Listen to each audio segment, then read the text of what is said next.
陛下小心！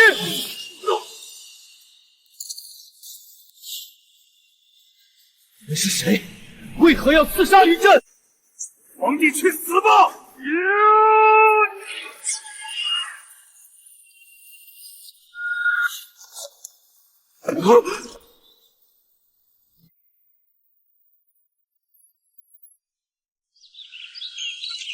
我叫林昭华，老爹走了半年有余，除了一屋子书，什么都没留下。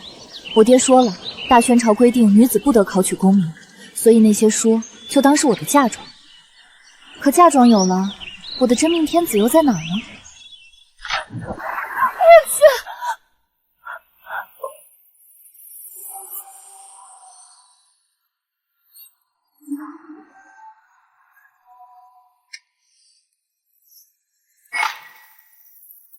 长得好俊啊！我的真命天子真的来了。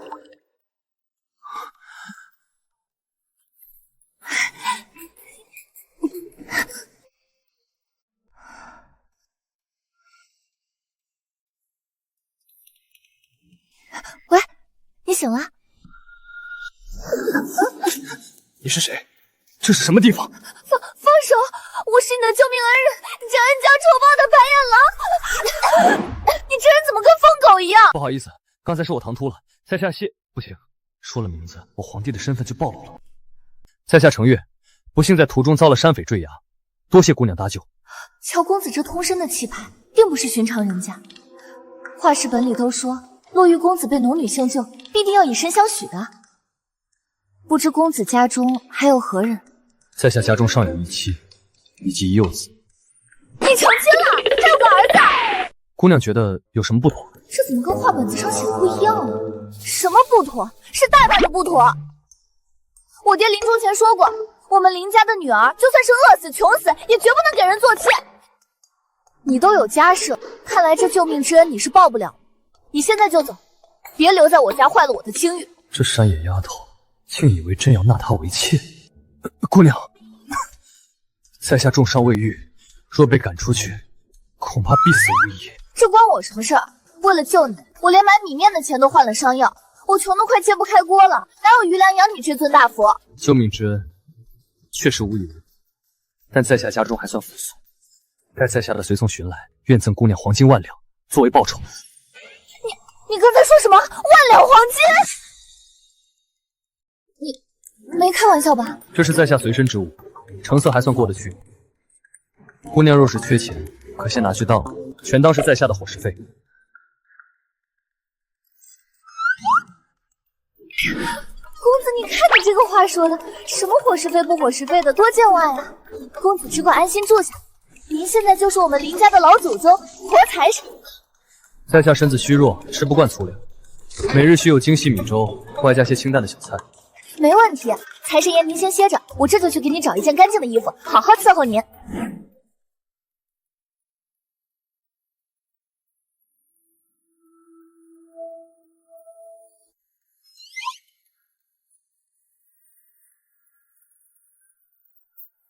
还是我的林家姑娘哎，这大冷天的还自己劈柴呢。要是嫁给了张员外，哪还要受这份罪？哼！王婆子，我跟你说过很多次了，我不嫁。林昭华，不是我说话难听，你爹都死了1年了，总要寻个依靠吧。张员外虽然年纪是大了点，但你嫁过去可就是正头娘子了，人家也是赏识你爹才愿意抬举你嘞，你可别不知好歹。既然这门亲事在你眼里千好万好，你怎么不让你自家那个刚及笄的闺女嫁过去？回头老头子一死，家产全是你女儿的。你这死丫头怎么说话的？我这可都是一片好心，错过了张员外，你这辈子都没富贵命。我不嫁张员外，你给我出去！你不嫁，是还惦记退婚的叶时琛？人家是探花郎，你一个乡下丫头别做梦！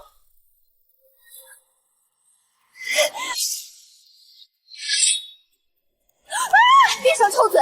我就算不嫁，也不稀罕叶时琛这个白眼狼。哼，嘴硬，就是吃不到葡萄说葡萄酸。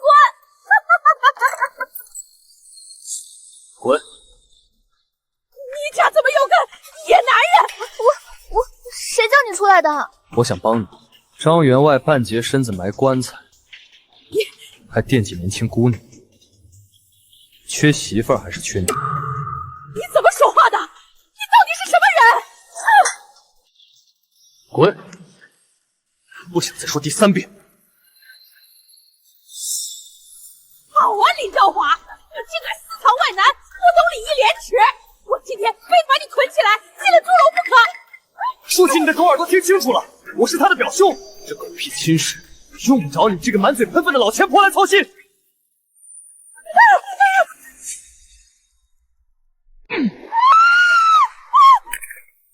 表兄，你别鬼去吧！我看谁以后还敢上门同你说亲！大家快来看啊！这个不知好歹的臭丫头，家里藏着野男人！我看你这辈子能嫁个什么好人家！这林秀才生前教的学生也不少啊，他这一死，居然没一个人愿意娶他的女儿。谁敢娶啊？林昭华若是个安分守己的好姑娘，叶探花怎么会一高中就跟他退婚？说不定就是他早就不干不净了。就是，现在家里突然冒出来一个什么表兄，谁知道是姘头还是什么野汉子？真是把林秀才的脸都丢尽了。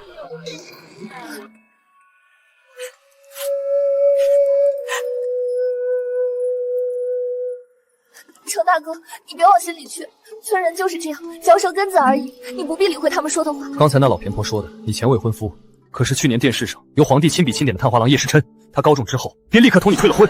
其实也不完全是，他最初衣锦还乡时，带着一马车的重礼上门，他高高在上的问我：“我现在是皇上钦点的探花，马上要迎娶礼部尚书的千金，你愿不愿意委屈一下，由正妻降为我的妾室？”你这个忘恩负义、狼心狗肺的东西，出了这扇门，别说我是你师傅，滚！若不是被那忘恩负义的狗东西气出兵，我爹又怎么会郁郁而终？忘恩负义，他可是受过你们家极大的恩惠。何止是恩惠，叶家当年穷得吃不起饭，是我爹收养了他，还教他读书写字，日后上京赶考的钱都是我爹卖田凑出来的。你今天可把我害惨了！叶家本来仗着探花儿子就四处散播我的谣言，现在好了，被你坐实了。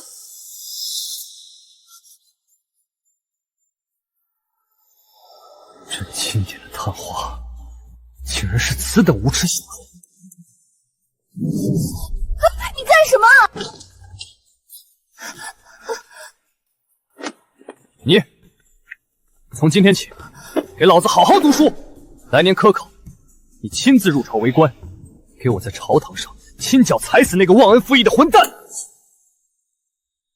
程大哥，你是不是烧糊涂了？自古以来哪有女子能够参加科考的？这可是要掉脑袋的大罪！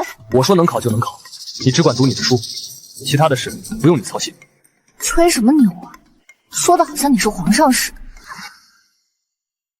叶老爷，好消息！林昭华那个小浪蹄子不知道从哪找了一个男人。你说的都是真的？对，我亲眼所见啊，叶老爷，那林家的小贱人私藏了一个野男人。哈哈哈哈！以前还担心那贱丫头跑到京城闹事，说我们陈哥抛弃她这个糟糠之妻，影响琛儿的仕途。现在可好了，是她不知廉耻，可怪不得我们琛儿了。老爷，你意思是？干脆一不做二不休，借此机会把她给……也好，省得那丫头不甘心，我们夜长梦多。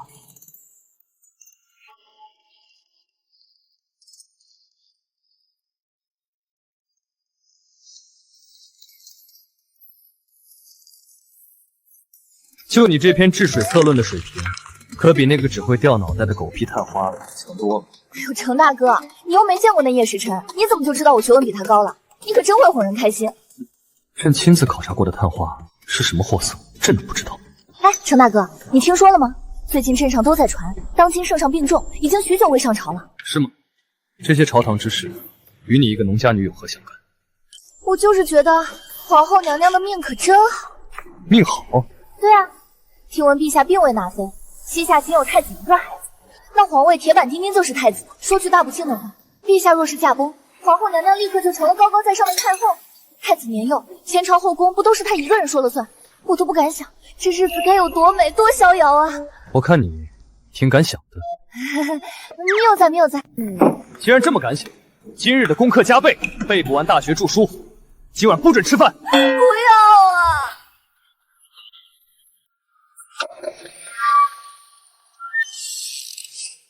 村长，你可看到了，这林昭华往家里领的这来路不明的野男人，孤男寡女共处一月有余了，这就是无美苟合，不知廉耻。这种狗门女就应该直接绑了，立刻进猪笼。村长，我爹生前的为人您是清楚的，他老人家叫出来的女儿，你还不相信吗？林丫头，你别提你爹，你且说说，你与屋里这来路不明的男人究竟是何关系？你爹才去了1年，你切莫毁了他生前的清誉啊！我早就说过了，他是我的远房表兄。嘿，你说表兄就表兄啊？谁家表兄天天和表妹混在一起，还一住1个月？乡亲们评评理，这事儿若是传扬出去，别人会怎么想我们杏花村？我们村的姑娘还怎么嫁人？没错，为了咱们村的名声，这种不知礼义廉耻的狗男女就应该按祖宗规矩进猪笼！进猪笼！不要！吴婶，当年你家幼子染了疾病，大夫说要2两银子保命，你跪在我家门前磕头，可是我爹拿出了家里仅剩的手粮钱给了你。你少拿死人压我！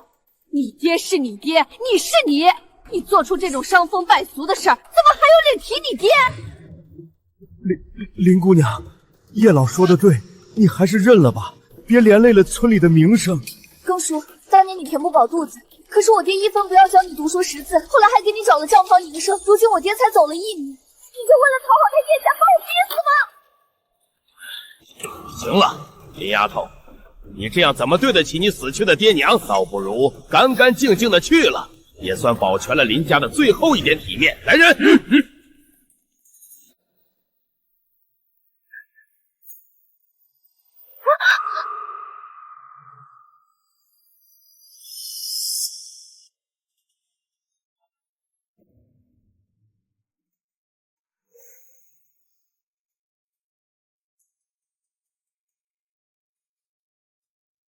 你想干什么？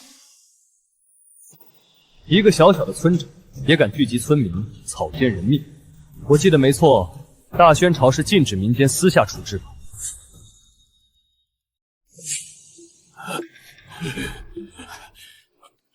不是叫你在屋里待着别出来吗？你出来做什么？快回去，别在这儿给我添乱。行了，都什么时候了，还在这逞强？你们若不想落个忤逆之罪，就滚回去干你们该干的。大家别听他胡说八道，什么忤逆之罪？山高皇帝远，我们杏花村处理一个不守妇道的贱丫头，哪有那么严重？就是，大家别忘了，我儿子可是当朝探花郎，5日便要迎娶礼部尚书的千金，天塌了，由我们叶家撑着。对，谁敢拦着我们，就是与探花郎为敌，就是与尚书大人作对。动手，给我把这对狗男女捆起来！程大哥，你快走，他们要动真格的了，你别管我。放肆！我看谁敢动他！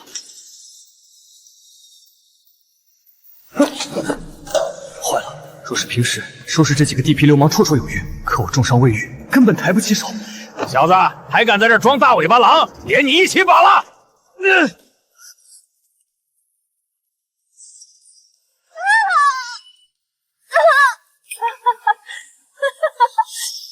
小贱人，给我拖出去！今天就让他知道什么叫规矩。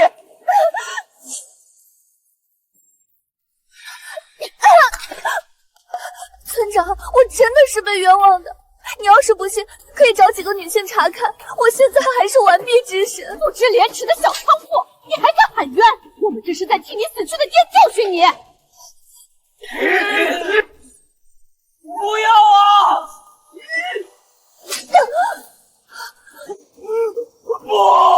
不要啊！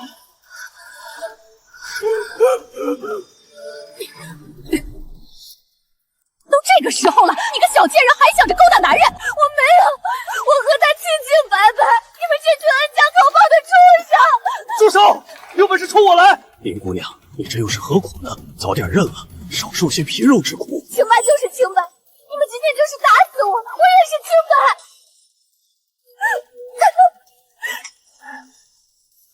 再说最后一次，放了他，不然我诛你们9族，灭你们满门！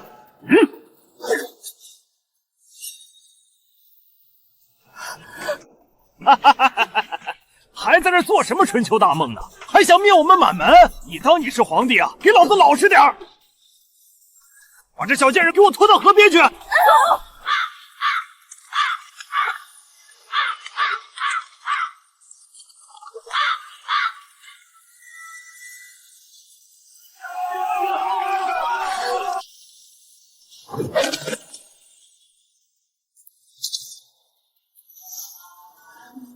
你们想杀我可以，但他身上有伤，求你们别伤害他。我告诉你，今天你们两个谁都活不了。奸夫凌迟，淫妇沉江，这可是老祖宗定的规矩。给我把这小贱人塞进去，陈河。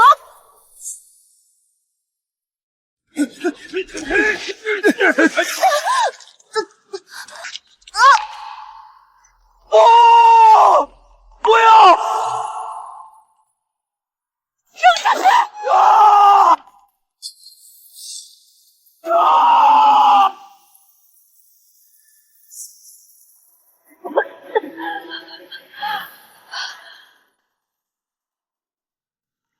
放开我！今天他要是有个三长两短，我保证你们整个杏花村全都要给他陪葬。让我们陪葬？我乃当今探花郎的父亲，谁敢让我们陪葬？谁能让我陪葬？命令你们救他！只要你们现在救他，之前你们做的一切我都可以既往不咎。你既往不咎？我看你这奸夫还没睡醒啊！看你长得细皮嫩肉的，怎么瞎眼染上那种娼妇？今天我就让你睁眼看着你这娼妇是怎么一点点沉下水淹死。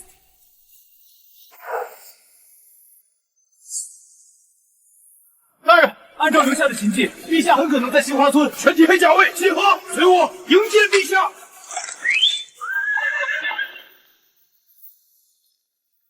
目标杏花村，陛下若是出事，尔等提头来。小花，别怕，我现在就来救你。还真是个痴情种子，伤成这样还想着救你，我今天倒要看看你骨头有多硬！给我打！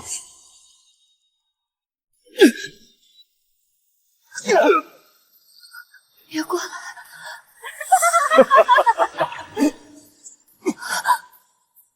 别过来！求你不要过来！停下！对不起，是我连累了你。赵华，你一定要给我坚持住！求你不要过来，你会死的！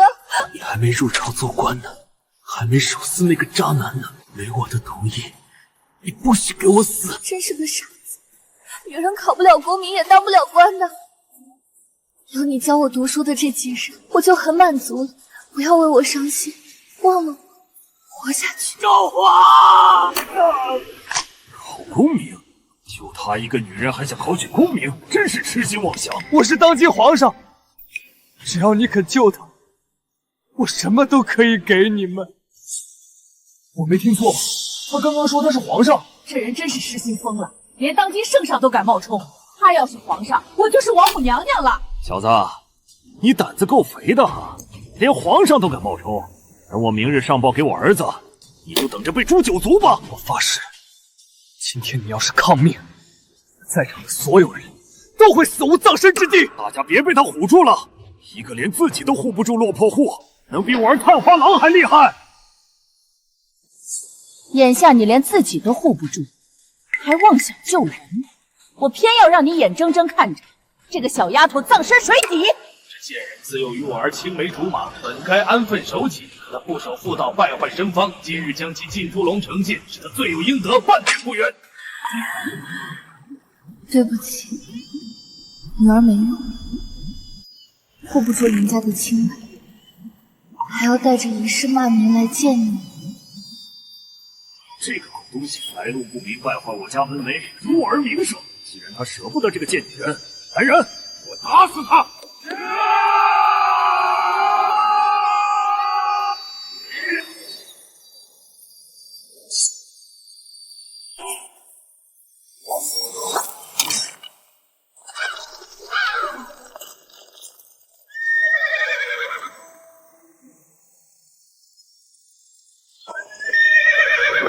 子！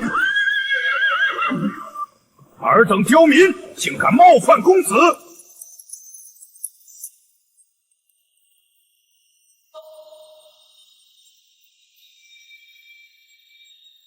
属下来迟，请主子赎罪。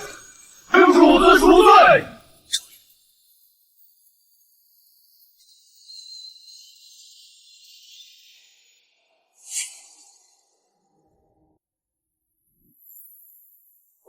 请主子赎罪！请主子赎罪！主子，他到底是什么人？快救他！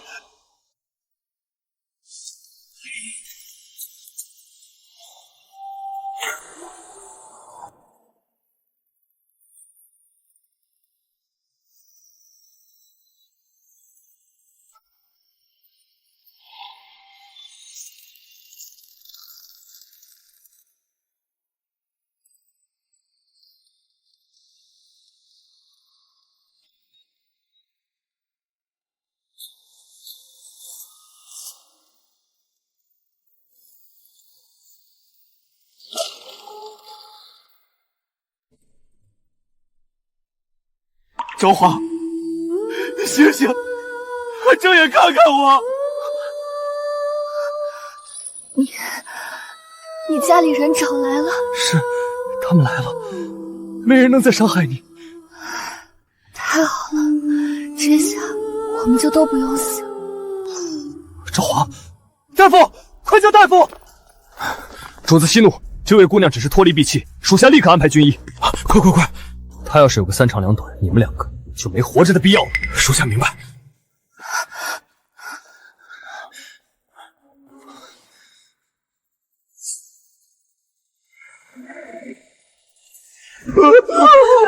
大爷饶命！我们不是故意冲撞您。主子，这些人要怎么处置？都杀了。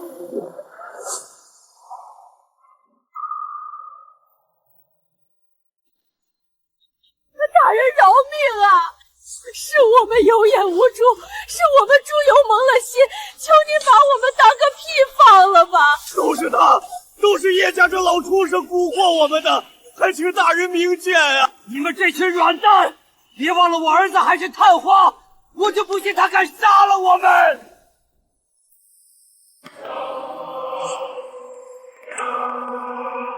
杀！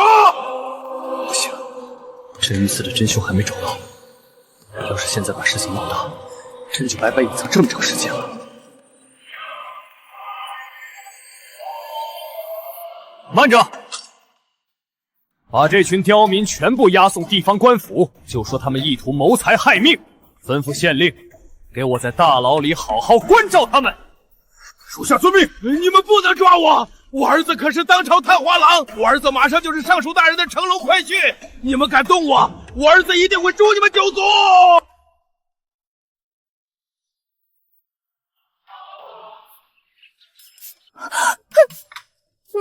你们是谁？要干什么？行了，感觉怎么样？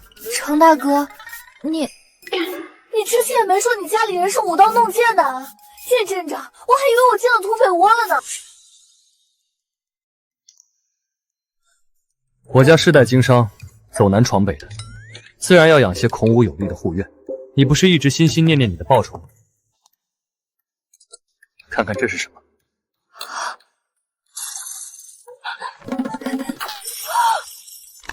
狗牙的，是真的，全都是真的金子，这全都是给我的。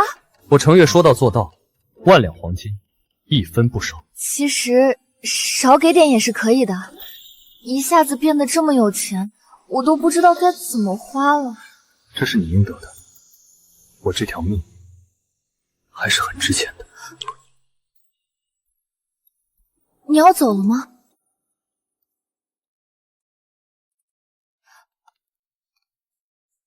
我给你做了个详细的功课安排，我不在的日子，你每天必须雷打不动的读书，不可荒废一日。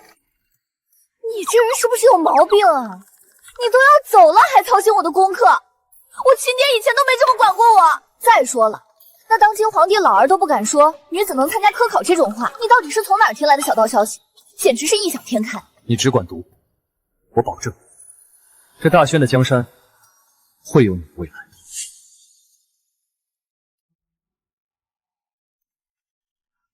这村里一个人都没有，程大哥，你不会真把他们都给杀了吧？怎么，你受了那么大的委屈，险些命丧河底，还想留他们性命？不是，我是怕你杀人犯法啊！你这好不容易被家里人找回去，转头要是下了大牢，不知你家有没有本事捞你出狱。反正我是捞不起你。放心吧，我把他们送去官府了。不过，如果按大宣朝正常的律法来说，他们做的事，10个脑袋都不够掉的。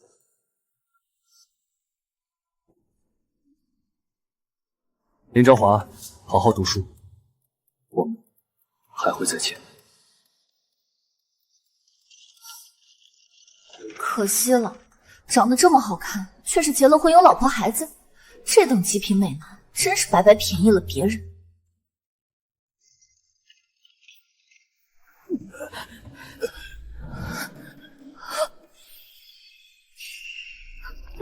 林姑娘，姑奶奶，我们错了，我们再也不敢了。是啊，林姑娘，是我们瞎了眼，你就把我们当个屁放了吧。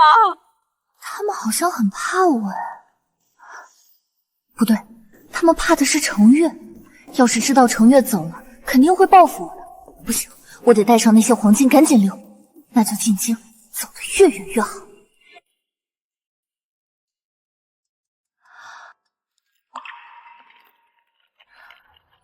哎呀，这有钱人的日子真是过一天少一天，必须得抓紧时间享受啊！小姐，您这都进京1个月了，天天不是逛西园子就是去首饰铺。您不是说要上京赶考吗？考什么考？那个姓的家伙随口吹的牛你也信？大宣朝立国国100年，满朝文武全是男人，女子科考这简直是惊世骇俗。那些迂腐的言官言臣能同意？除非太阳从西边出来。小姐说的对。再说了，我现在手里有10000两黄金，还读什么枯燥的圣贤书？快走，那边好像有热闹可以看。小姐，你慢点儿。皇榜是皇榜，听闻病碎的陛下竟然大病初愈了，脱离女子科考，与男子同朝为官，唯才是举。疯了，陛下这简直是疯了！什么事儿这么大惊小怪的？难不成天上掉金子了？荒唐啊！妇道人家怎可入朝堂？这岂不是否极司臣？大宣朝要完了！我说能考就能考，你只管读你的书，其他的事不用你操心。那家伙说的竟然全是真的，他到底是谁？荒唐，简直荒唐至极！妇人头发长，见识短，大字都不识几个，如何能入朝堂议政？就是。女子天生就该相夫教子，操持家务，难不成日后要让他们挺着个大肚子去上朝？那金銮殿岂不是成了产房？陛下此举必定会遭到内阁和6部大人们的死谏。是啊，没错。凭什么？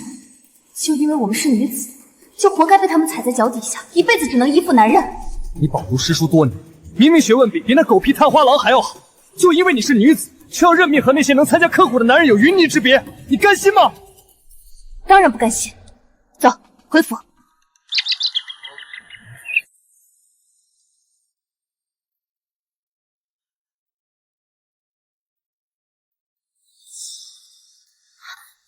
小姐，您这是干什么？这些书您不是说垫桌角都嫌硬吗？银杏，你去把外头那些戏班子、裁缝铺的邀约全都给我推了。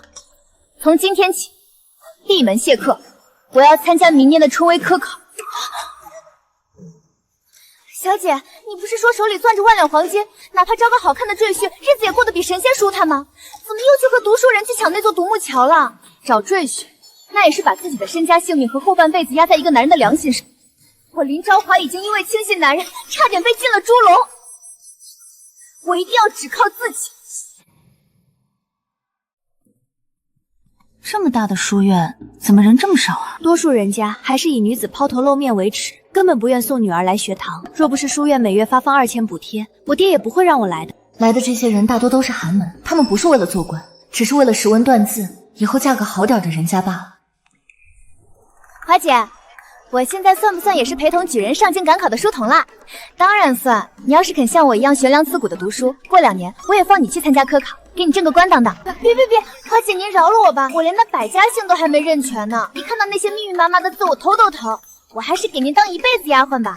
行，今天你家举人老爷高兴，看上什么首饰随便挑，我买单。哇！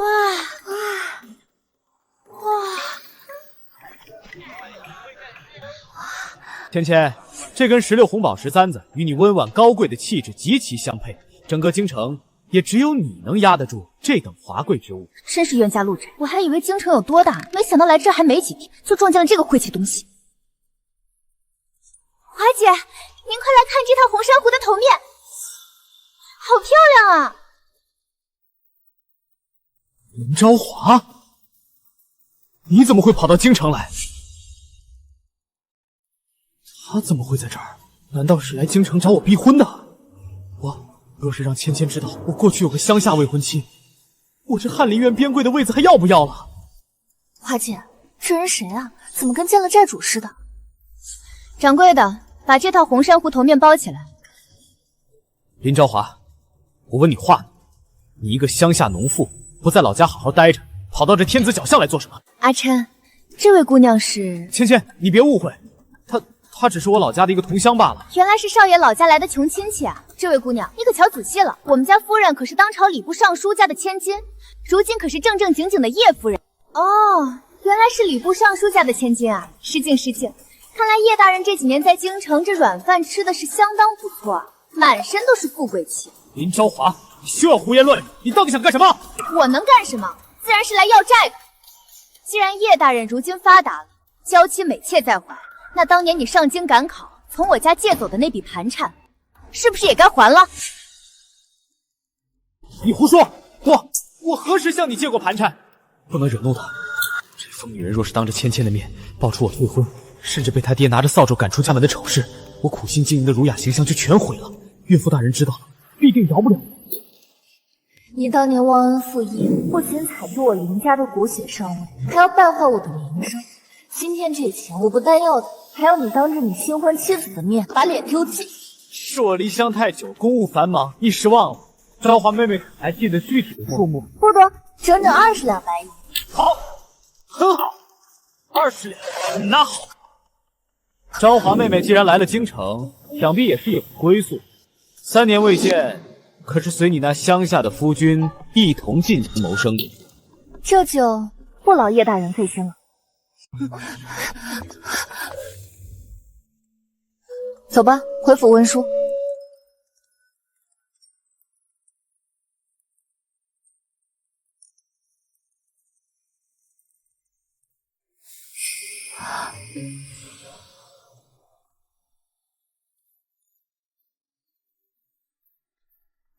我的老天爷，这京城的水土也太养人了吧！这男人长得简直比画盒子里的南狐狸精还要好看100倍啊！如果本公子没看错的话，姑娘可是来京城准备参加明年春闱大考的女举子。你是什么人？怎么会知道我是来参加科考的？这人难道一直在偷听？而且如今满大街的读书人都在抵制女子科考，这人不会也是来找茬的酸儒吧？姑娘莫怕，陛下破天荒的允准女子参加科考，这可是大宣朝开天始头头一刀。姑娘身上有一股百折不挠的韧劲儿，更有一股书卷气，加上刚才那番怼得朝廷命官哑口无言的口才，在下斗胆一猜，看来是猜中了。公子好眼力，公子不觉得女子科考是离经叛道之举吗？怎么会？我兄长说过，女子读书并不比男子差，我是深信不疑的。我从小就不爱读书，一看到书本就头疼。但我最喜欢和读书人玩了。实不相瞒，我母亲读书就极其厉害。公子倒是与京城里那些只会满口脾气4成的酸儒不同，是个有趣之人。相逢即是缘，那在下就在此提前祝姑娘春闱会试一举高中，金榜题名。真是有辱斯文，圣贤书都让这些女人给糟蹋了。你看她们一个个细皮嫩肉的，能在号房里熬过9天7夜？怕不是进去第1天就要哭着喊娘吧？不会吧，考官怎么会是这个渣男？真是拼妻思源，这科举圣地竟然混进了几个女人，平白污了这文气。王大人消消气，这就是陛下初登大唐，图个新鲜罢了，持续不了多久。林昭华，你竟然还真敢来！叶大人这话好生气，我是朝廷录取的举，手里拿着礼部盖了红印的考乙，我为何不敢？你以为科举是小孩子过家家吗？陛下许你的女子科考，不过是做做样子，彰显皇恩，这绝不代表你们这些女人真的能考中。你未免也太异想天开了。叶大人，你这般气急败坏的跑来嘲讽我，莫不是怕了我？我怕你？本官乃是堂堂翰林院编修，会怕你一个乡下来的村妇？哦，那你为何如此警觉？你是怕我考中了留在京城，跟你这忘恩负义的伪君子做同僚吗？放肆！本官好心提点你，你竟敢口出狂言！你一个大字不识几个的农妇，也妄想入朝做官，简直是滑天下之大稽！这位大人说的极是，你看看这次来凑数的这10个女人，哪一个不是京城里非富即贵的世家千金？人家那是家里安排来走走过场镀个金的。看看她，浑身上下透着一股子穷酸气，什么背景都没有，也敢妄想鱼跃龙门？林昭华，你别不识好歹！当初我高中看花，好心好意提出让你给我做妾，你若是识相答应，如今便是官家姨娘，荣华富贵享之不尽，女子无才便是德。你一个女人，这辈子的抛头露面来这男人待着你，真是不知廉耻！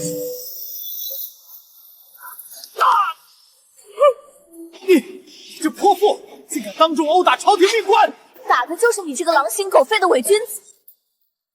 你们都给我竖起耳朵听清楚了，我林昭华今日就站在这里告诉你，我不光要高中，还要入朝为官，我还要一步一步爬上去，死死的压在你叶时琛的头上，让你这辈子都只能仰视我。疯了，简直是疯妇！你若真的压在叶大人头上，我等把名字倒过来写。好得很。林昭华，本官就等着看你这大言不惭的毒妇是怎么落榜滚回乡下的。完了，当着这么多人的面把话放出去，这要是没考中，我干脆一头撞死在公园门口算了。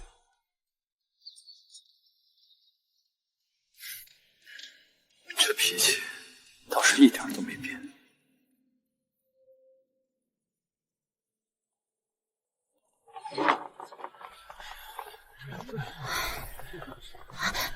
华姐，你考得如何？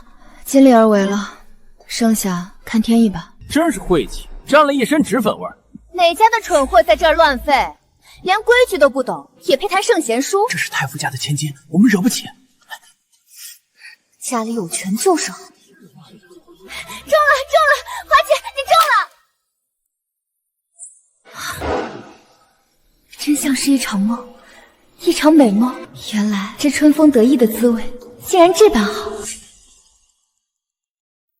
2年前，我从未想过自己有朝一日能站在这里，不因为我是某个人的妻子、女儿，而是因为我是林昭华。叶大人，看到我在这里，是不是很失望？林昭华，你别得意的太早。你以为会试过了就稳操胜券了？陛下的殿试可不是那么好过的，稍有不慎便是殿前失仪，轻则革去功名，重则人头落地。我等着看你轰出大殿。那就不劳叶大人费心。宣众共事，入殿觐见。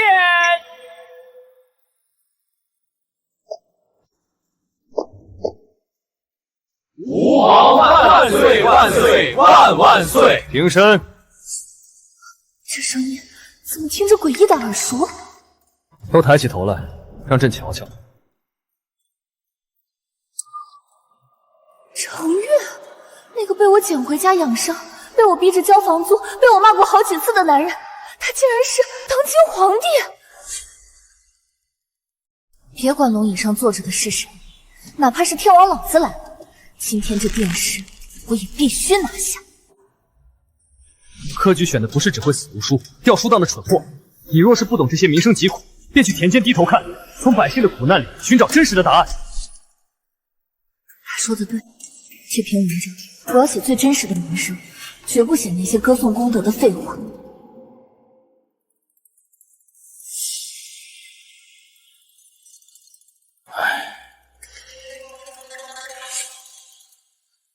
他什么意思？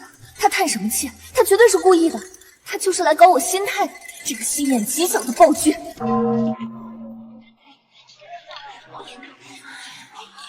昭华，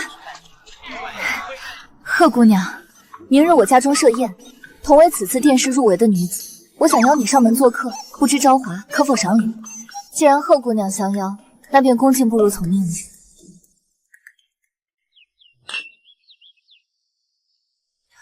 不管此次殿试名次如何，我们这10个女子中，至少有你我2人，必定会成为大宣朝有史以来第一批身负功名的女官。陛下第一次与女子科考，我们的位置至关重要。贺姑娘觉得陛下会因为这是第一次，特意关照我们女子，给个好名次吗？那倒不会，信不信等结果一出，我们这几个女进士的文章就要被那些老学修拿着放大镜反复观摩，只要有一个错处，就会被人大做文章。所以一甲是想都不用想了，能安安稳稳进个2甲，已经是祖坟冒青烟了。一甲，只怕我那篇文章已经被陛下嫌弃的要扔进废纸篓。圣旨到！奉天承运皇帝诏曰：荆轲殿试赐1甲第1名状元林昭华。小姐，状元，你是状元啊！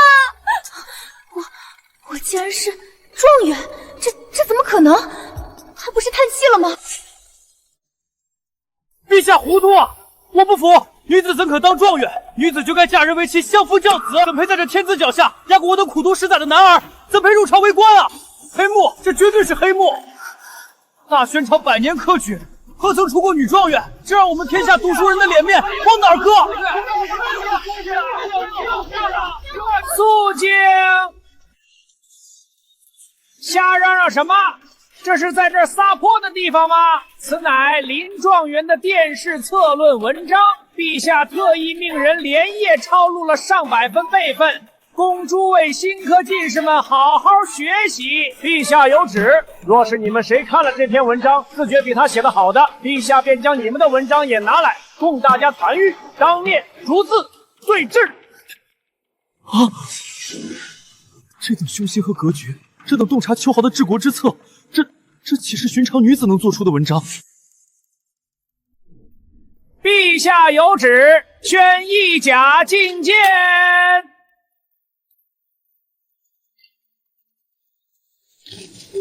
臣等叩见吾皇，万岁万岁万万岁！平身，谢陛下。状元留下，其余人退下吧。臣等告退。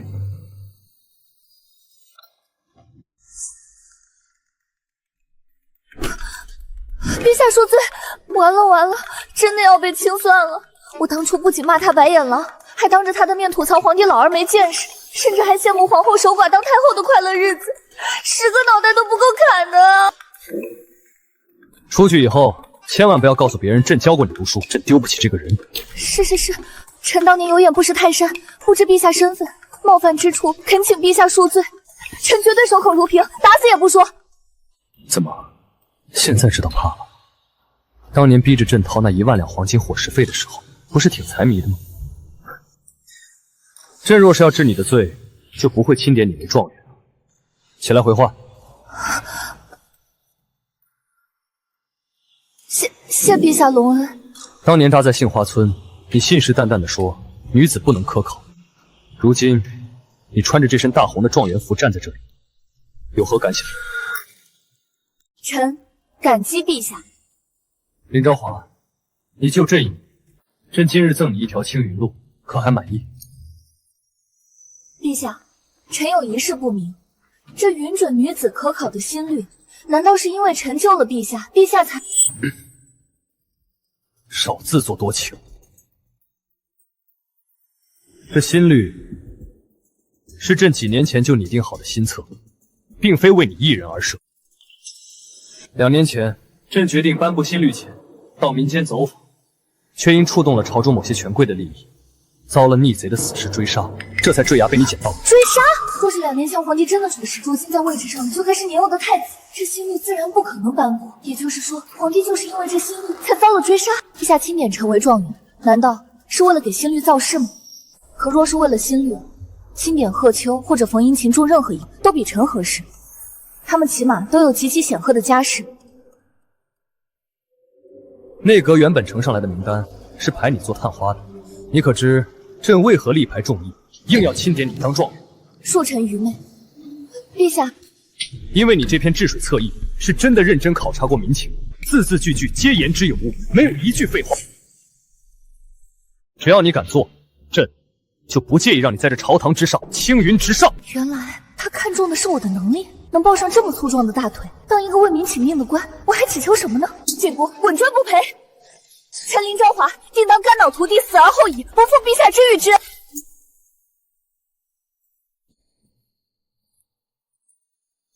朕给了你一条青云路，让你得偿所愿，那你又准备如何报答朕？报答？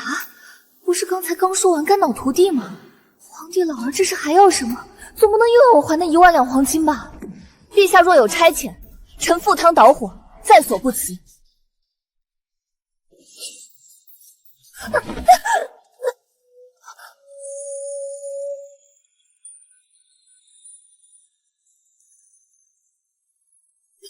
陛下，朕不要你赴汤蹈火，朕要纳你入宫，封你为妃。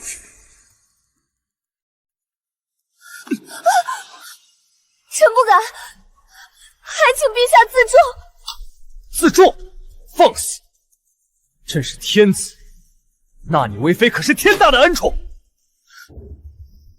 朕知道你爹临终前叮嘱过，林家的女儿绝不为妾，但朕给你的不是妾，是四妃之位。只要你点头，你就是这后宫除皇后外最尊贵的女。陛下，臣寒窗苦读，不是为了在这金銮殿上换一张长期饭票，更不是为了从一个男人的后宅换到另一个男人的金丝笼里。臣是状元，是朝廷命官。若陛下执意要将臣圈进深宫，那臣宁可辞官还乡。好，好得很，林昭华，你好大的胆子，竟敢拒绝朕！滚，给朕滚出去！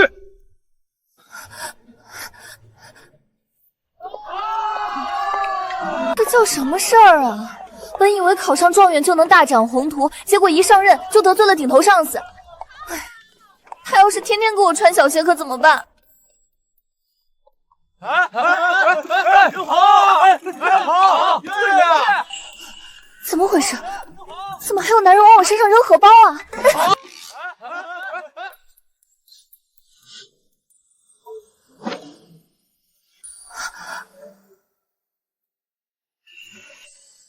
我的老天爷，这人长得也太犯规了吧！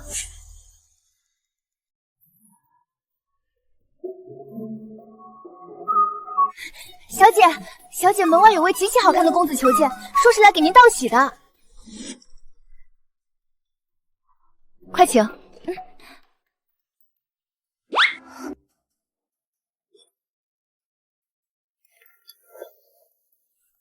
林大人，别来无恙啊。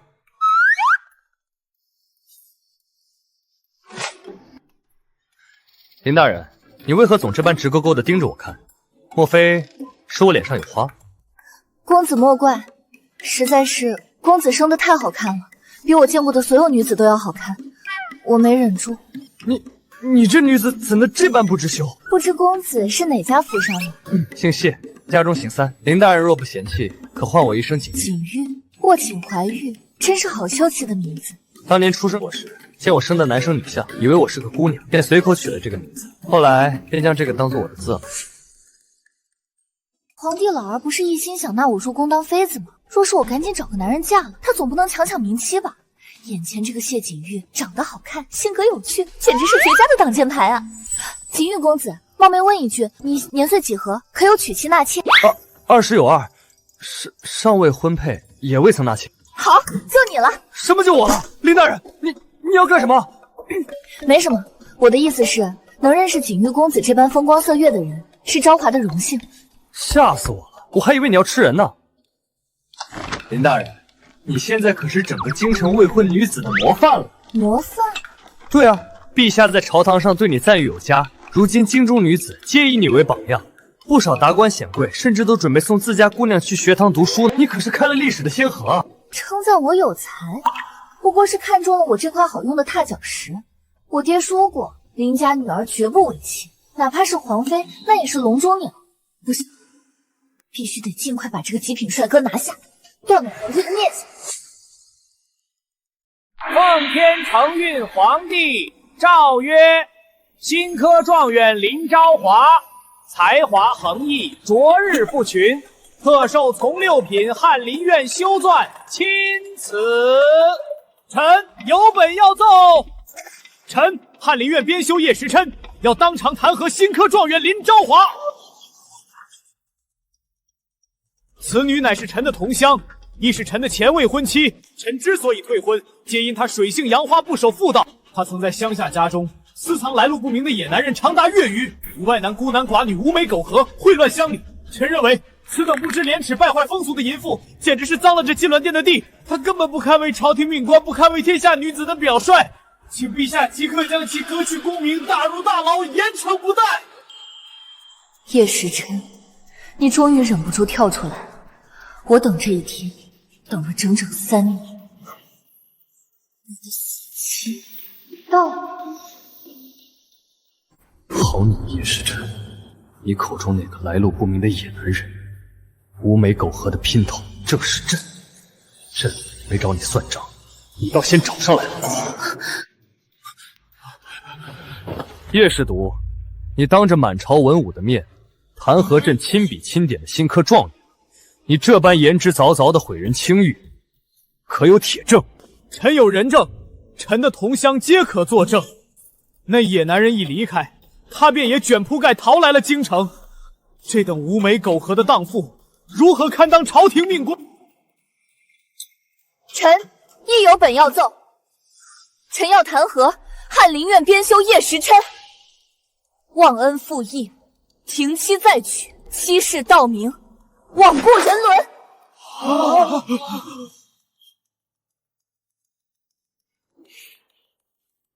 你这毒妇，死到临头还敢信口雌黄！你凭什么说我停妻再娶？就凭这个，当年你叶家穷得揭不开锅，我爹卖了家中最后3亩薄田供你上京赶考时，你亲手签下画押的订婚书。不可能，那婚书不是早就被那老东西撕毁了吗？他怎么可能还留着？呈上来。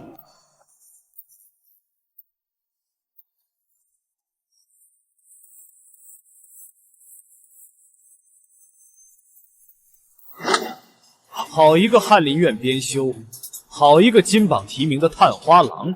叶时琛，白纸黑字，铁证如山，你还有何话可说？陛下明鉴，这是伪造的，这绝对是林昭华这毒妇伪造的。臣当年确与他有过婚约，但臣早已退婚，是他对我怀恨在心，又在乡下养了野男人。如今见臣在京城站稳脚跟，这才故意拿一张假婚书来构陷朝廷命官。叶时琛这蠢货，居然惹出这种风流债，他今日身败名裂，我刘家的脸面往哪搁？刚过门不久的女儿，岂不是要沦为全京城的笑柄？不行！陛下息怒，老臣以为此事事关2位新科官员的清誉，万不可偏听偏信。倘若林状元真的如叶编主所言，在乡下私藏外男，行为不检，那就算这婚约是真的，叶编究当初退婚也是情有可原，及时止损之举。是啊，刘尚书言之有理啊。女子最重贞洁，若她真的养了姘头，那叶大人退婚实乃明智之举。尚书大人明鉴，陛下明鉴啊！臣所言句句属实，这荡妇确实养了野男人。好一个情有可原，好一个及时止损，这满朝的伪君子，难道就不辨是非黑白吗？好啊，既然刘尚书觉得应该查清楚，那朕就给你们一个自证清白的机会。叶世笃，你不是口口声声说他养了野男人吗？你想怎么查？陛下，以老臣看，既然叶大人说有同乡可以作证，不如请人证上殿，当面对质一番，也好免得冤枉了林状元。人证可在？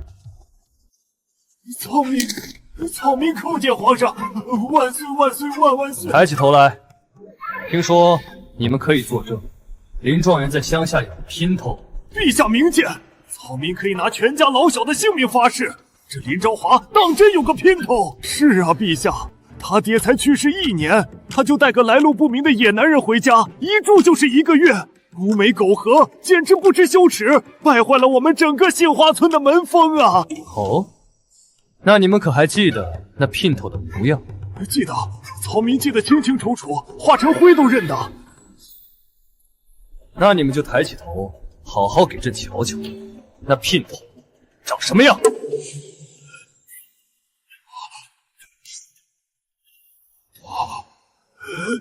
爹，村长，你们怎么了？快指认啊！怎么是你？这怎么可能？怎么不说话了？朕再问你们一遍，可还记得林状元的姘头长什么模样？不记得了。草民老眼昏花，什么都不记得了。陛下恕罪啊！陛下饶命！草民什么都没看见。草民刚才都是胡言乱语的。爹，村长，你们在干什么？你们刚才明明说记得清清楚楚，为什么现在又说不记得了？快指认这个毒妇啊！一会儿信誓旦旦的说记得，一会儿又改口说不记得。你们当这金銮殿是你们村口的菜市场吗？你们可知，在这大殿之上信口雌黄，犯的可是欺君之罪，该当何处？陛下饶命啊！草民知错了，草民知错了。时辰，你以为你搬出你爹和村长就能置我于死地？你做梦也想不到，你口中那个来路不明的野男人，就是高高在上的当今圣上。今天我就看着你们父子俩是怎么把自己作死。钟爱卿，朕今日有件趣事，想同大家分享分享。2年前，朕微服私访，遭逆贼死士追杀，身受重伤坠崖，幸得一乡野女子拼死搭救，这才捡回一条性命。朕在那女子家中养伤时，听闻了一桩奇闻。那女子从前有个未婚夫，家境贫寒，是那女子家中省吃俭用，出钱出力，甚至卖了良田，供她读书上京赶考。结果，此人一招高中，竟然回乡退亲。不仅如此，他如今已攀附权贵，娶了高官之女，仕途顺畅。钟爱卿，你们说说，此等忘恩负义、狼心狗肺的小人，该如何处终？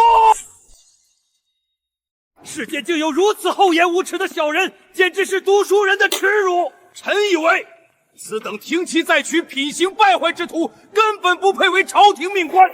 臣不屑于此等狼心狗肺之人，通朝用国。皇上怎么会知道这些？难道他真的是当年那个？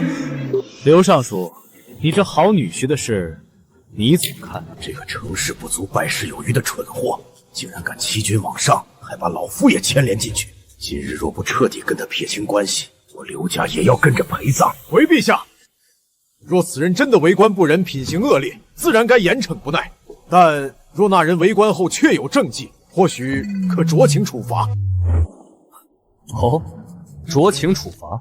那依刘尚书看，你这女婿的父亲联合村民，不仅棒打于朕，还要将朕钦点的女状元亲猪笼，甚至跑到这金銮殿上，诬陷朕是那来路不明的野男人。这等欺君之罪，该如何处置？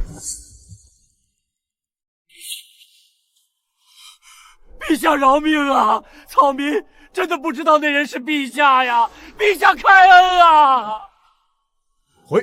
回陛下，诬告新科状元欺君罔上，殿前失仪，按我大宣律例，应满门抄斩。陛下饶命啊！臣知错了，求陛下网开一面。叶师徒，你当朕看起来很好糊弄吗？来人，将叶时琛父子及村长拖出午门，按欺君谋逆罪，满门抄斩，诛九族。爹，您看到了吗？那畜生终得报应，女儿为您报仇了。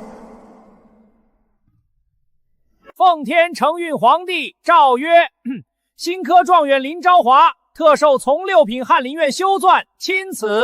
臣林昭华叩谢天恩，吾皇万岁万岁万万岁！我终于有了自己的一席之地，再也不用依附任何人。众卿平身，退朝吧。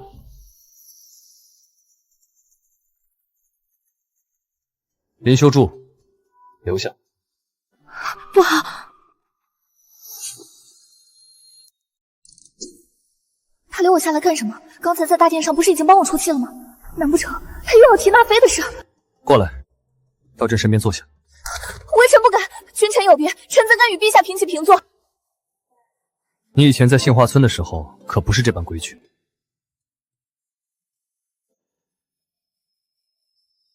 你大可不必如此拘谨，在这里，你依然可以把朕当成那个被你捡回家的程月。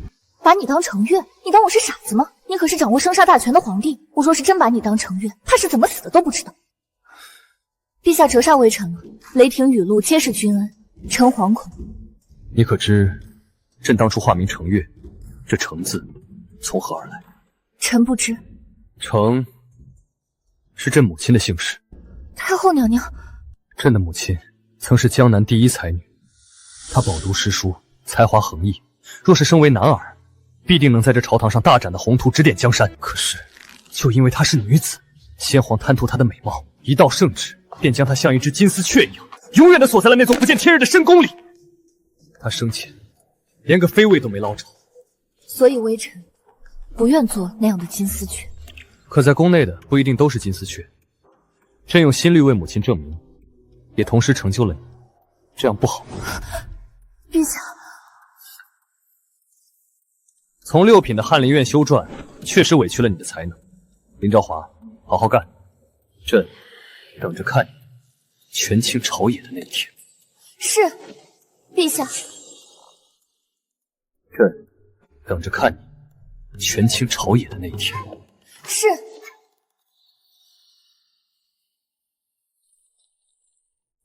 终于搞清楚暴君推行新律的真正原因了，原来是把我当成完成他母亲遗愿的工具人。这样也好，至少短时间内他应该不会再提纳妃那档子要命的事了。哎呦喂，林大人回来了！林大人高中状元，真是闻曲星下凡啊！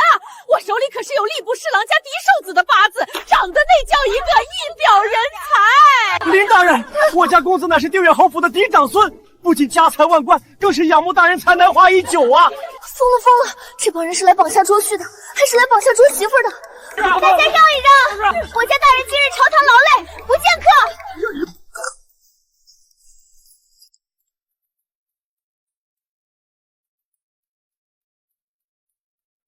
恭喜林大人高中状元，金榜题名。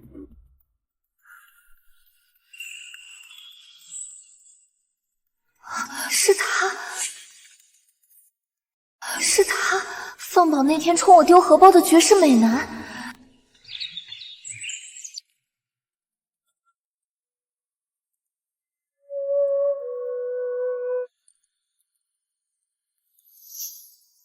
林大人，你又这般直勾勾地盯着我看，看看你又不吃亏。谢公子，今天找女子有什么事啊？林大人若是休宿，我可以来找大人游湖品茗吗？等等，姓谢，男生女貌，是眉眼，这骨相怎么跟那个喜怒无常的暴君谢经云有那么几分神似？当今皇帝也是姓谢，你姓谢？是啊，我上次不是说了吗？你跟当今圣上是什么关系？我就是个闲人，林大人不必拘谨。还好，好不容易筹对眼一个美小子，要是真是皇室就完了。林大人，我怎么了？你脸怎么这么红？林姑娘，在下对你一见倾心，我愿许你一世繁华，不知林姑娘意愿如何？公子，今日小女乏了，游湖品茗还是改天吧。林小姐，我是想说，谢你的好意。我身为新科状元，初入翰林院，公务极其繁重，我平时要温书，要替陛下分忧解难，很忙的。下官实在没有多余的时间游湖品茗，至于许诺的繁华，我愿意。那你就是愿意了，那太好了，我这就回去好好准备，要好好给你一个盛大的提亲。谢锦玉，你好大的胆子！皇兄息怒，臣弟不知做错了何事，惹得皇兄如此大发雷霆。你敢瞒着朕，私下去找林昭华，你竟然敢当街给他送荷包！京城中那么多世家千金你不要，你敢张口要朕亲笔钦点的状元？朕辛辛苦苦顶着满朝文武的压力提拔一个女状元，不是为了给你当安王妃的。安王妃？里面那个挨骂的倒霉蛋，竟然是当今圣上的亲王殿安王！我昨天刚答应要娶回家的那个绝世美男，竟然是个正儿八经的时权王爷！完了，我只是精准踩雷了。林修传，陛下宣您觐见。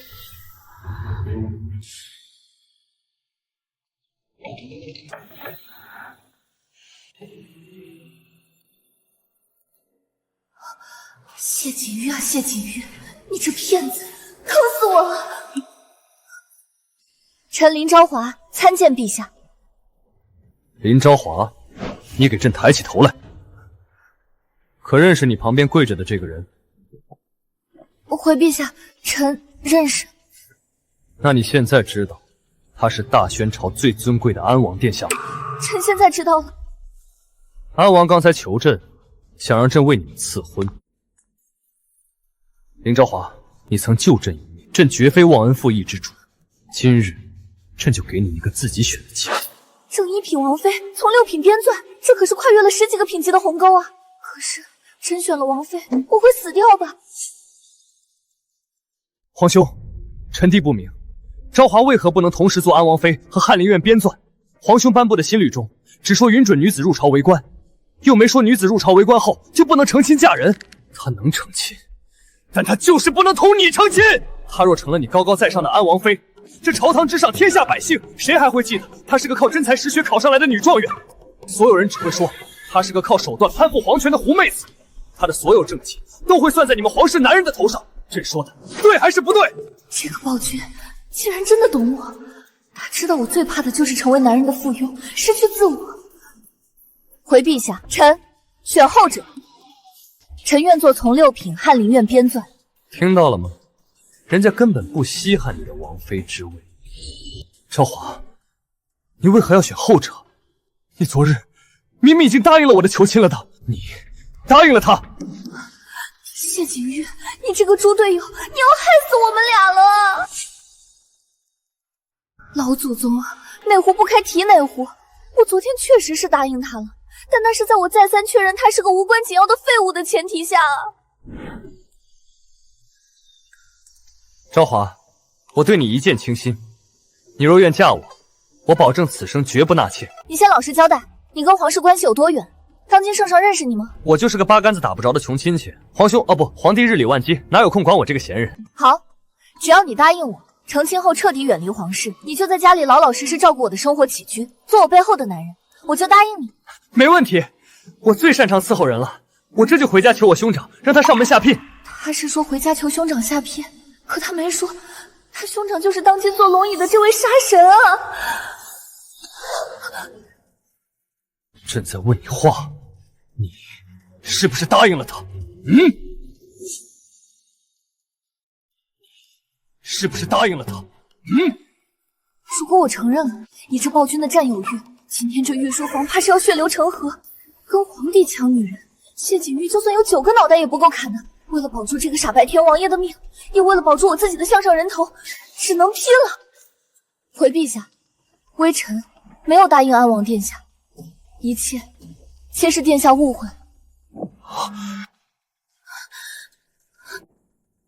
听到了吗？朕的这位6品编纂可没有答应你的求亲。昭华，你怎能出尔反尔？你是不是怕皇兄降罪？你别怕，皇兄看似严厉，其实最是心软。谢锦玉啊，谢锦玉，你似乎比我还小2岁，正是冲动不知死活的年纪。你根本不知道你皇兄的眼神是要把你生吞活剥了。臣是大圈朝第1位女状元，转身就做了高高在上的安王妃，会被天下人落个攀高枝的口实。臣的背后是万千刚刚看到一丝曙光的天下女子。殿下，你还年轻，一时情动也正常，过段时间便好了，就当是一场梦吧。锦玉，你还有什么话说？既然话都聊开了，那就都回去当差吧，朕就不留你们了。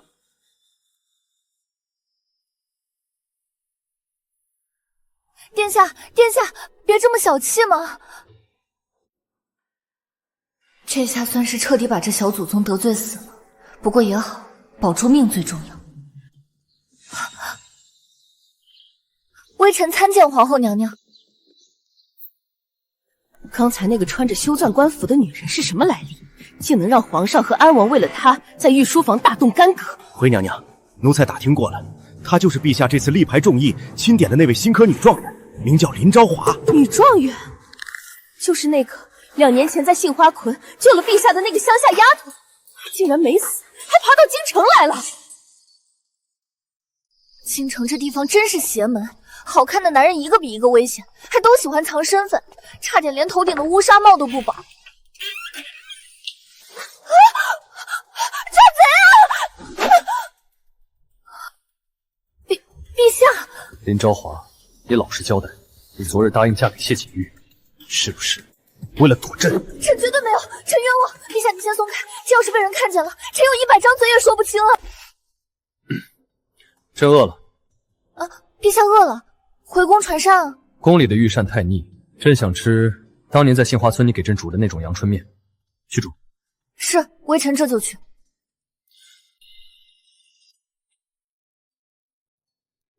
小姐，小姐，奴婢刚才在外面听人说，今天安王殿下在御书房为了你要死要活的。安王殿下长得那么好看，您昨天明明都答应人家了，今天怎么又把人家给拒了呀？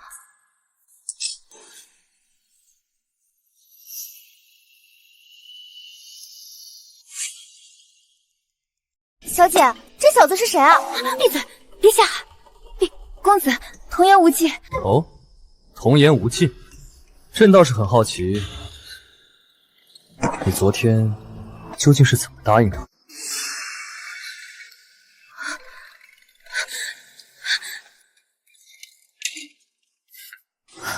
你们京城的男人怎么一个个都这副德行，动不动就隐瞒身份？怎么，怪朕骗了你，还是怪安王骗了你，让你错失了王妃之位？臣不怪谁，臣只是觉得，一个皇帝，一个亲王，我一个无权无势的从6品小官，究竟有几个脑袋够你们砍的？朕听闻安王今日回府后买醉了好几世，连王府的大门都没出。林昭华，你真不后悔？后悔？怎么可能不后悔？那么大个极品美男，差点就到手了。但在你这个暴君面前，借我10个胆子，我也不敢说啊！臣绝不后悔。臣的志向在朝堂，在天下苍生。臣只想做个名垂青史的好官，绝不贪恋儿女私情。哦，只是好好做官吗？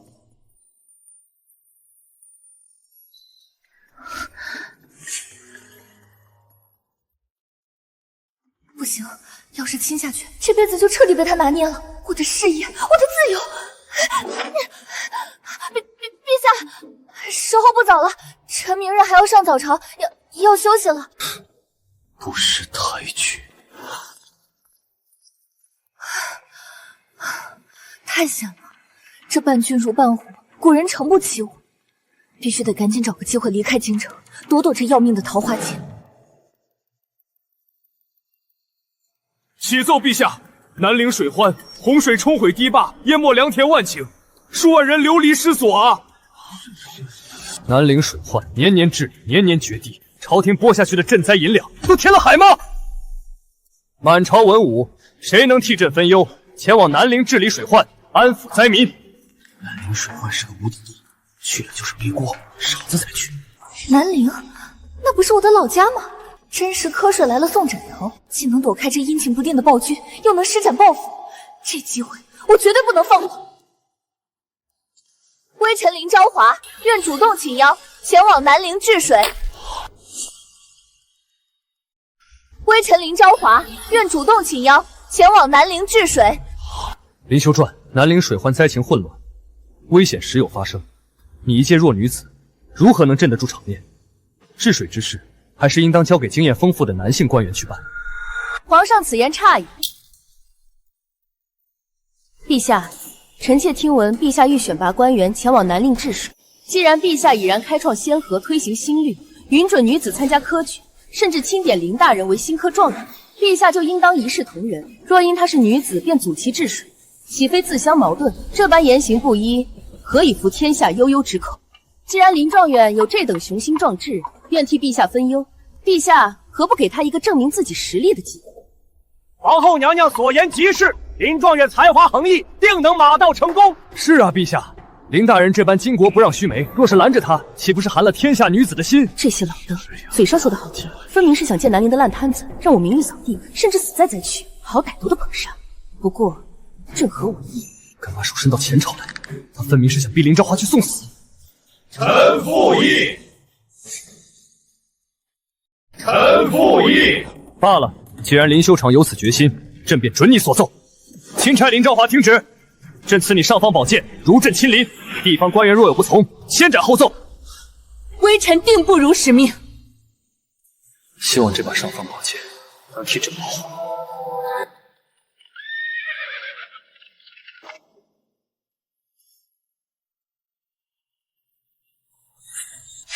谁？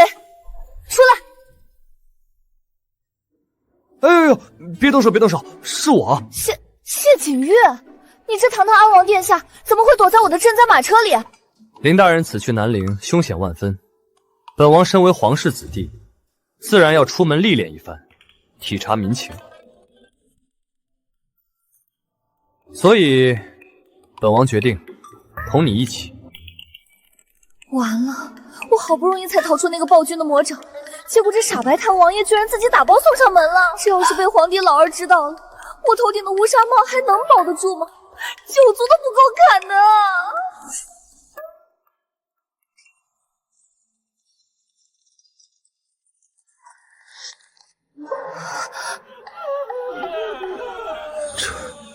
这就是南陵，怎么会惨到这种地步？朝廷年年播放的赈灾银抢呢？银两，怕是早就进了那些贪官污吏的口袋了。升堂，下官南陵县令钱万干见过钦差林大人。京城那帮老东西真是疯了，竟然派个黄毛丫头来治水，这等乳臭未干的女人，几句好话就能糊弄过去。钱大人，这名册上记录的受灾人数有2万之众，但我带来的赈灾粮，就算全部熬成稀粥，也只够这2万人果腹半个月。县衙粮库里的存粮呢？立刻开仓放粮。哎呦，林大人呐，您是有所不知，那场百年不遇的大水，不仅冲毁了百姓的房屋，连咱们县衙的粮库也被大水冲垮了，存粮全被洪水卷走了。下官也是巧妇难为无米之炊呀！放肆！你当本王当本官是瞎子吗？这县衙地势极高，洪水根本就没淹到这里，粮库怎么可能被冲垮？分明是你这贪官中饱私囊！这位大人说话可要讲证据，水火无情，谁能说得准？大人若是不信，大可自己查。若是大人拿不出粮食，那些恶急眼的灾民暴动起来，冲撞了钦差大人，下官可担待不起啊！钱大人说的对，水火无情。既然粮库空了，本官自然不能强人所难。大人英明，那这10万灾民的安置的事情就不劳钱大人费心了。本官只要你的一件事，立刻敲锣打鼓，将县里所有的难民全部给本官召集到县衙门前的空地上，少一个，本官拿你是问。召集难民，大人，您那点粮食可不够分的，万一这些人……本官说的话你听不懂吗？去！我这天高地厚的死丫头，2万张嗷嗷待哺的嘴，就凭你那点粮食，今天我就看着你是怎么被这群恶鬼撕成碎片的！乡亲们，你们想不想吃饱饭？想，给我们口吃吧！想吃饭就不能白吃。从今天起，朝廷实行以工代战。我南陵地势低洼，常年水患，想要彻底根治，就必须改道挖河。只要你们肯出力去挖河、去修堤，本官保证不仅让你们有饭吃，还给你们发工钱。林大人，您疯了！您带的那点粮食，就算熬成水，也只够他们吃半个月。改道挖河可是个大工程，没有几个月根本完不成。半个月后断了粮，他们非把你生吞活剥了不可。钱大人，谁说我要给他们吃纯粮了？景玉，你立刻带人去镇上大量收购夫康，越糙越好。还有，叫衙役去后山，把那些没毒的树叶全给我捋下来，剁碎。夫康，树叶，林大人，你要干什么？干什么？当然是掺进赈灾粮里煮粥。赵华，你疯了吗？那是给人吃的吗？你这样和那些鱼肉百姓的人有什么区别？好狠毒的女人！你竟然给他们吃猪食！这若是传到京城，你不仅乌纱帽不保，还要被满门抄斩！你们懂什么？纯粮熬粥只够吃半个月，半个月后所有人都要死。把夫康和树叶掺进去，这粮食的体积就能翻倍。虽然难以下咽，但它能撑整整3个月，它能保住这2万人的命，熬到朝廷的下一批救济粮。就算要夫康，县里也买不了那么多啊！钱大人，你县衙的库房空了，但本官听说这南陵县里可是有不少富可敌国的豪绅啊。既然县衙没钱，那本官就去向当地的豪绅借。借？林大人初来乍到，怕是不知这南陵的水有多深。那些豪绅可个个手眼通天，您凭什么让人家掏银子？把你身上的东西借我一用。什么东西？这是亲王金牌。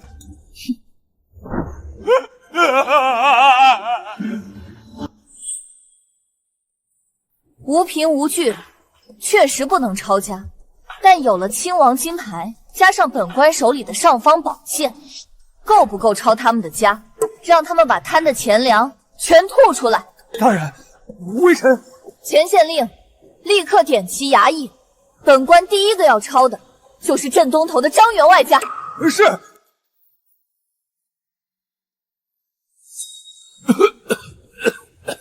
头，你怎么跑回来了？是啊，我回来了。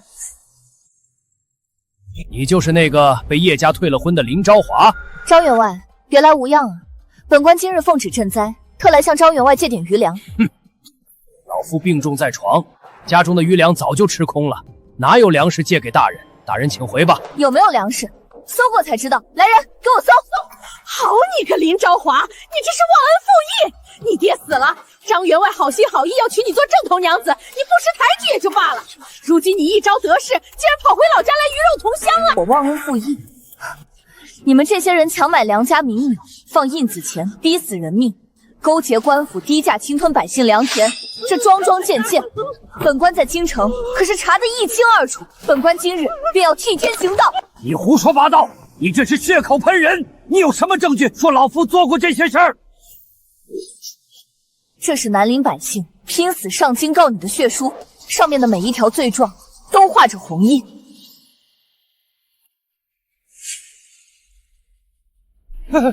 大人饶命！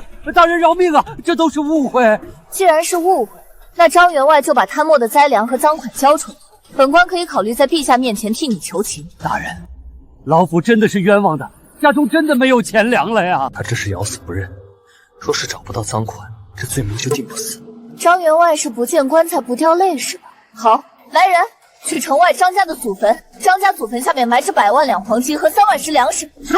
本官接到密报，给我挖！老爷，你醒醒啊！你真知道他把钱藏在祖坟里了？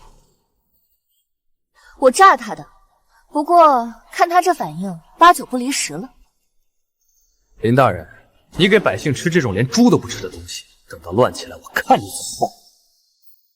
你这狗官，你这是给人吃的东西吗？你贪污了朝廷的赈灾粮，竟拿这种猪食来糊弄我们！阿昭，大家听我的，这些都不是人吃的，我们冲进去抢粮食！完了，林大人，这些灾民若是要做什么，咱们县衙的人可拦不住啊！不愿吃就别吃了。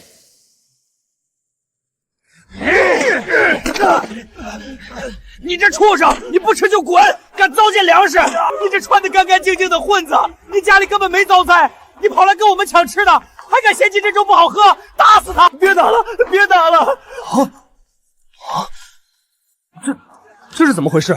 他们为什么？大灾之年，真正快饿死的人，连树皮草根都会抢着吃。只要能活命，麸糠就是绝世美味。只有那些家里还有余粮，跑来占朝廷便宜的混子，才会嫌弃这粥难以下咽。加入富康和树叶，不仅能让粮食的体积翻倍，让更多人多吃几个月，更能精准的筛选出那些浑水摸鱼的假灾民。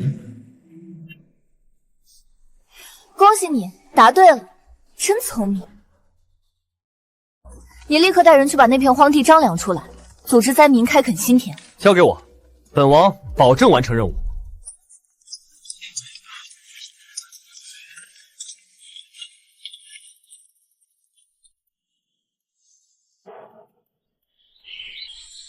得道休了，真的不唠了，今年不用饿肚子了。多谢大人，多谢大人给了我们活路。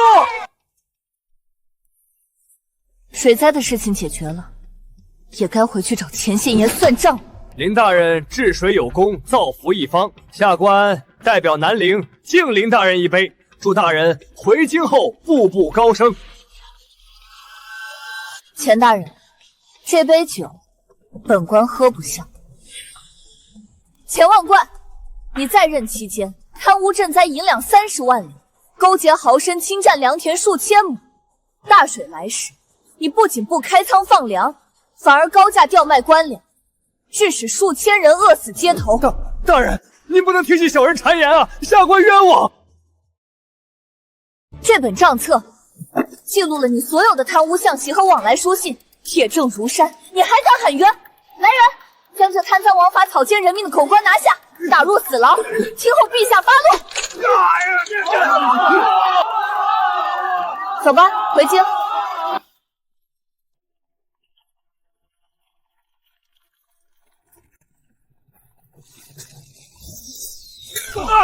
有刺客！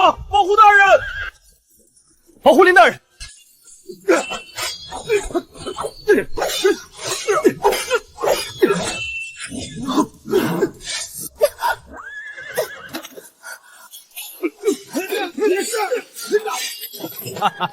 林昭华，你以为你抓了我就能回京领赏了？你真是太天真了！你死了，这治水的大功就是我钱万福的。到时候我入朝领赏，而你就会被传送为积劳成疾、累死在治水任上的青天大老爷。我会每年给你烧纸钱的。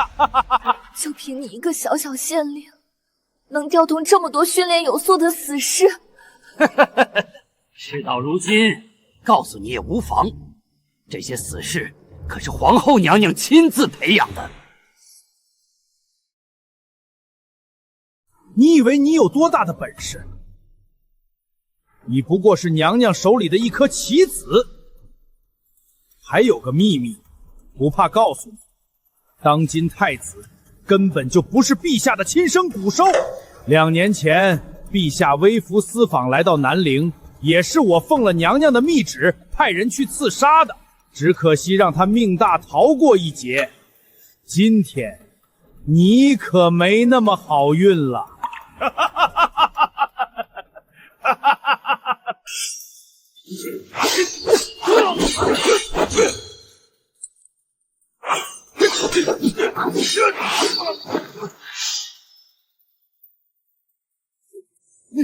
你不是个普通的护卫吗？你的武功怎么……没想到吧？我身边这位根本不是什么护卫，他可是堂堂的大宣朝亲王安王殿下。安王完了，全完了！钱大人，你刚才说2年前刺杀皇兄的死士是你派的，当今太子也不是皇兄的骨肉，你这番大逆不道的言论，本王可是听得一清二楚。你猜，皇兄若是知道了，你这满身肥肉够不够凌迟3600刀的？王爷饶命！王爷饶命啊！下官都是受了皇后的指使啊！下官手里有娘娘的密信，下官愿做5点证人，求王爷给下官留个全尸啊！踏破铁鞋无觅处，得来全不费功夫。原来这朝堂上最大的毒瘤，竟是那个高高在上的皇后。景月，立刻派人封锁消息，连夜将此人秘密押送回京。我们手里的这些证据，足以掀翻整个后宫。别管他了，你受伤了，我立刻发信号调动附近的驻军，先给你疗伤。没事，还死不了，赶紧回京。还愣着干什么？快去叫大夫！一个把控朝堂的刘家，好一个母仪天下的皇后，买凶刺杀当朝天子，混淆皇室血脉，贪污赈灾粮饷，桩桩件件，十恶不赦。奉天承运皇帝诏曰：皇后刘氏毒妇谋逆，秽乱后宫，即刻废除后位，打入冷宫，赐毒酒。刘氏一族褫夺官爵，满门抄斩，废太子贬为庶人，永世流放南疆。钦此。林清，你此次南陵治水，不仅救了10万百姓，更进朕拔除了这朝堂毒脓，居功至伟。微臣不过是尽为官本分，全赖陛下圣明，微臣不敢居功。朕说过，有功必赏。传旨，升林昭化为正三品户部侍郎，入内阁议政。昭华，如今后位悬空，朝堂上的障碍已全被扫清。朕答应过你，要赠你一条青云路。陛下，如今你已位极人臣，但朕觉得这还不够，朕要让你成为朕的皇后。臣这一生，从被退婚的农女走到今日的内阁重臣，靠的从来不是哪个男人的恩宠。陛下要的是一个能母仪天下、管理后宫的皇后，而臣要的是这大宣朝的万里海燕和亲。你当真舍得这唾手可得的滔天权势与至尊荣宠？臣连那1万两黄金都舍得。恳请陛下恩准，让臣以钦差巡按的身份巡视大宣13州的水利农桑。朕准了。既然你不愿做笼中鸟，那朕便陪你做着翱翔9天的鹰。陛下，您说什么？这朝堂乌烟瘴气，朕也待腻了。明日起，朕称病罢朝，由内阁监国。朕微服私访，亲自做你的贴身侍卫。